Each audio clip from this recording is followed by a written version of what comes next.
എല്ലാവർക്കും നമസ്കാരം. ഞാൻ റഷീദ് തൊഴിയൂർ. ഇന്ന് നിങ്ങളുമായി പങ്കുവെക്കുന്നത് ഞാൻ കണ്ടൊരു സിനിമയെക്കുറിച്ചാണ്.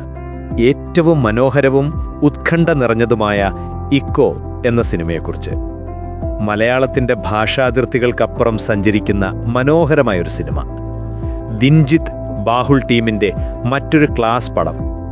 സിനിമ തുടങ്ങുന്ന ആദ്യ നിമിഷം മുതൽ തന്നെ ഇതൊരു സാധാരണ സിനിമയല്ലെന്ന് മനസ്സിലാവും.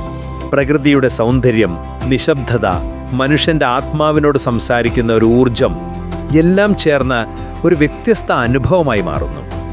സിനിമയുടെ കഥ പറയുന്ന രീതി അതിലളിതം, എന്നാൽ അതിനകത്ത് ഒളിച്ചിരിക്കുന്ന സന്ദേശം അത്രയും ആഴമുള്ളതാണ്. മനുഷ്യനും പ്രകൃതിയും തമ്മിലുള്ള ബന്ധം, നാം മറന്നുപോയ ചെറിയ കാര്യങ്ങൾ, പ്രകൃതി നൽകുന്ന നിശബ്ദ പ്രതികരണങ്ങൾ ഓരോ സീനിലും നമ്മെ ആഴത്തിൽ സ്പർശിക്കുന്നു. ഒരിടത്തും നിർബന്ധപൂർവമായ ബോധവൽക്കരണം ഇല്ല. സിനിമ തൻ്റെ ഭാഷയിൽ പറയുകയാണ്, നാം പ്രകൃതിയുടെ ഭാഗമാണ്, അതിൻ്റെ ഉടമകളല്ല എന്ന്. അഭിനയിച്ച് എല്ലാവരുടെയും പ്രകടനം അതിശയിപ്പിക്കുന്നതാണ്. വികാരങ്ങൾ അതിക്രമിക്കാതെ, അഴിഞ്ഞു പോകാതെ വളരെ സ്വാഭാവികവും ശക്തവുമായാണ് എത്തിക്കുന്നത്. കഥാപാത്രങ്ങളുടെ കണ്ണുകൾ തന്നെ ഒരു കഥ പറയുന്നു. അവരുടേതായ യാത്രയിൽ പ്രേക്ഷകരും അവരുടെ കൂടെ നടക്കുന്നുവെന്ന് തോന്നൽ സിനിമ നൽകുന്നു. വിഷ്വൽസ് സിനിമയുടെ ഏറ്റവും വലിയ ശക്തികളിലൊന്നാണ്. പ്രകൃതിയുടെ ഓരോ രൂപവും അതിശയകരമായി പകർത്തിയിരിക്കുന്നു. വനങ്ങളുടെ നിശബ്ദത, കാറ്റിൻ്റെ സ്വരം, അരുവിയുടെ ദൃശ്യഭംഗി എല്ലാം സ്ക്രീനിലൂടെ അനുഭവിക്കാം. ബാക്ക്ഗ്രൗണ്ട് മ്യൂസിക് കഥയുടെ ഭാഗമായി തന്നെ ലയിച്ചു ചേരുന്നു. അതിപ്രസംഗമില്ലാതെ, എന്നാൽ മനസ്സിൽ ആഴത്തിൽ പതിയുന്ന രീതിയിൽ.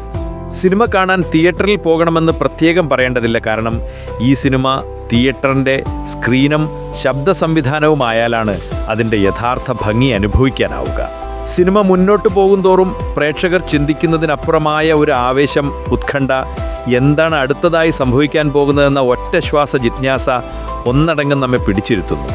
ഇങ്ങനെയൊക്കെ യഥാർത്ഥത്തിൽ സംഭവിച്ചിരിക്കുമോ എന്ന വലിയ ചോദ്യചിഹ്നം സിനിമ കണ്ടുകൊണ്ടിരിക്കുമ്പോഴും തിയേറ്റർ വിട്ട് ഇറങ്ങിയ ശേഷവും നമ്മോടൊപ്പമുണ്ടാകും. ചില ടേണിംഗ് പോയിന്റ്സ് വരുമ്പോൾ അത് യഥാർത്ഥ ജീവിതത്തിൻ്റെ തന്നെ ഒരു പ്രതിബിംബമാണെന്ന് തോന്നും.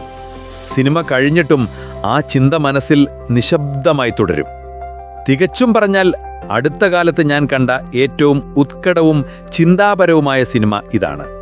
ചില സീനുകൾ സ്പൈൻ ചില്ലിംഗ് ആണ്. തിയേറ്ററിലെ പ്രേക്ഷകർ മുഴുവനും നിശബ്ദമാകുന്ന രംഗങ്ങൾ വരെയുണ്ട്. എന്നാൽ ഒരു കാര്യത്തിൽ ശ്രദ്ധ വേണം. സിനിമയിൽ ചില ഭയാനകമായ രംഗങ്ങൾ ഉള്ളതിനാൽ ചെറിയ കുഞ്ഞുങ്ങളെ ഈ സിനിമ കാണിക്കുന്നത് ഉചിതമല്ല.